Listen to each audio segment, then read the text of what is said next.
Le ministre de la Santé algérien appelle les populations à redoubler de vigilance face à la pandémie de la Covid-19. Selon le ministre, la situation de crise sanitaire actuelle est violente et doit être prise au sérieux par toutes les couches sociales. Le pays d'Afrique du Nord dresse par ailleurs un bilan de 545 nouveaux cas confirmés de coronavirus, 401 guérisons et 33 décès à la date du 25 août 2021. Ces statistiques démontrent par ailleurs que le pays est encore loin de s'en être tiré des menaces du virus selon certains experts.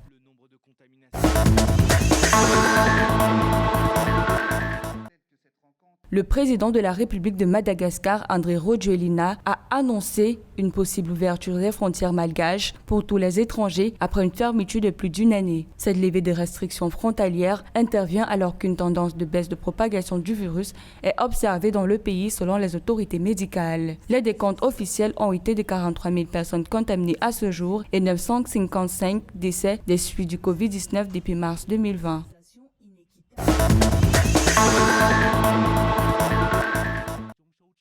Selon un rapport des experts internationaux mandatés par l'Organisation mondiale de la santé, la recherche sur les origines du Covid-19 est au point mort. À en croire ces experts, le virus tire ses origines d'une fuite accidentelle de laboratoire. Toutefois, la directrice de l'équipe technique Covid-19 à l'OMS, Maria Van Kerkhove, a indiqué que plusieurs autres études sont en cours dans le monde, y compris en Chine, lieu d'éclosion du virus.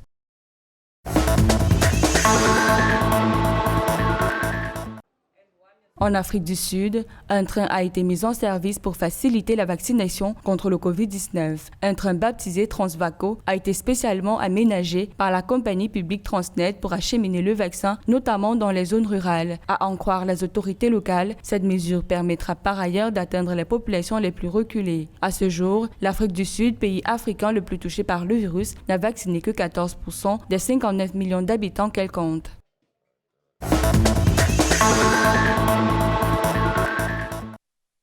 La Tunisie impose de nouvelles mesures aux visiteurs étrangers. Le 24 août 2021, le ministre de la Santé a appelé les voyageurs à présenter un certificat du laboratoire prouvant un résultat négatif du test PCR ainsi qu'un CR code Covid-19 de moins de 72 heures avant d'atterrir sur son sol. Ils sont également tenus de remplir et imprimer ce document à présenter au service de santé situé à l'arrivée. Ces mesures, soutiennent les autorités, visent à contrôler le taux de propagation du Covid-19. Elles pourront être révisées selon l'évolution de la situation pandémique.